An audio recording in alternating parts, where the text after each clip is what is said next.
নমস্কার বন্ধুরা, শিক্ষা কিচেন ইজ ভিলেজ ফুডসে তোমাদের সবাইকে স্বাগত জানাই। আশা করি তোমরা সবাই ভালো আছো, সুস্থ আছো। তো দেখো আজকে আমি কি নিয়েছি। কি রান্না করবে আজকে বলো মা? কি রান্না করবে আজকে তুমি? বলো বলো বলো বলো। দেখো আমার মা খেলতে ব্যস্ত, জন্য বলবে না এখন কি রান্না করবে। আমি দেখো এখানে নিয়েছি পাঁঠার মাংস। তো আমি আজকে করব আলু দিয়ে পাঁঠার মাংসের ঝোল। তো কিভাবে করলে খেতে খুব টেস্ট হবে আর ভালো লাগবে, চলো দেখে নাও আমি কি কি উপকরণ নিয়েছি এটা করবার জন্য। দেখো এখানে আমি লবণ আর হলুদ মাখিয়ে নেবো। আর দেখো কি কি নিয়েছি এখানে আমি। এখানে দেখো আছে পেঁয়াজ আছে, আদা রসুন টমেটো কাঁচা লঙ্কা বাটা। এখানে আমি টমেটোর পরিমাণটা বেশি পরিমাণে নিয়েছি। তো দেখো এখানে লবণ আর দিয়ে দেবো হলুদ। এবার চলো লবণ হলুদ দিয়ে ভালো করে আমি এটাকে মাখিয়ে নেবো।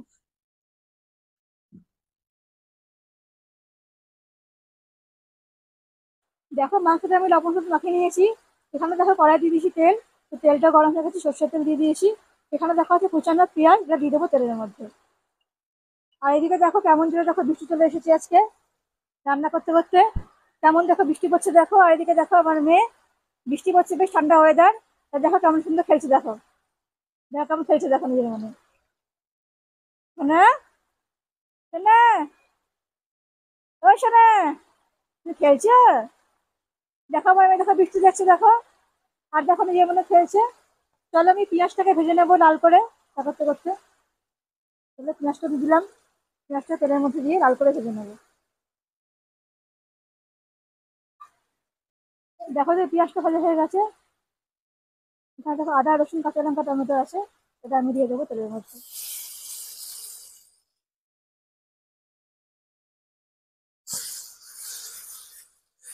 এবার চলো মশলাটাকে ভালো করে কষিয়ে নেবো।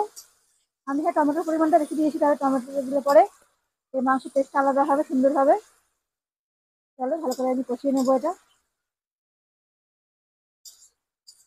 এদিকে দেখো এখনো দেখো বৃষ্টি পড়ে যাচ্ছে, বেশ ভালোই বৃষ্টি হচ্ছে এদিকে।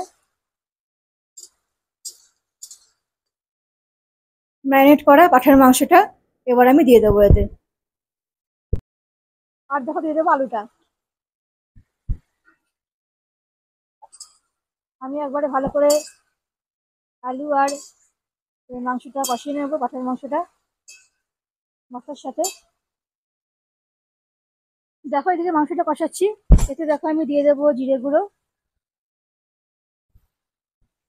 দিয়ে দেবো ধনে গুঁড়ো,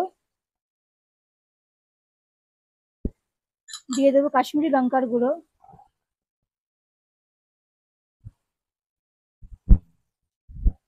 আর দিয়ে দেবো চিনি।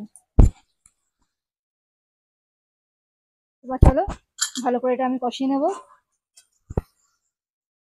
সমস্ত মশলা দিয়ে ভালো করে কষিয়ে নেবো আমি এটা। দেখো আমার মাংসটা কষানো হয়ে গেছে, পাঠার মাংসটা আমি মশলাগুলো দিয়ে ভালো করে কষিয়ে নিয়েছি। এবার দেখো জল দেবো ঝোলটা করবার জন্য। পাঠার মাংস বা খাসির মাংস বলে, এগুলো একটুখানি পাতলা ঝোলি ভালো লাগে খেতে। তো দেখো জলটা বেশি পরিমাণে দেবো আমি। জলটা দিয়ে আমি ভালো মতন সেদ্ধ করে নেবো। চলো এটা আমি ঢাকা দিয়ে দিই, দিয়ে ভালো করে সেদ্ধ হয়ে যায়, তারপর তোমাদেরকে আবার দেখাচ্ছি কেমন হয়েছে। দেখো কচি পাঠার মাংসের ঝোল আমার পুরো রেডি হয়ে গেছে। দেখে বুঝতে পারছি কতটা সুন্দর হয়েছে, কতটা লোভনীয় হয়েছে। আর গরম ভাতের সঙ্গে এই মাংসের ঝোল একদম পুরো জমে যাবে, তাই তো?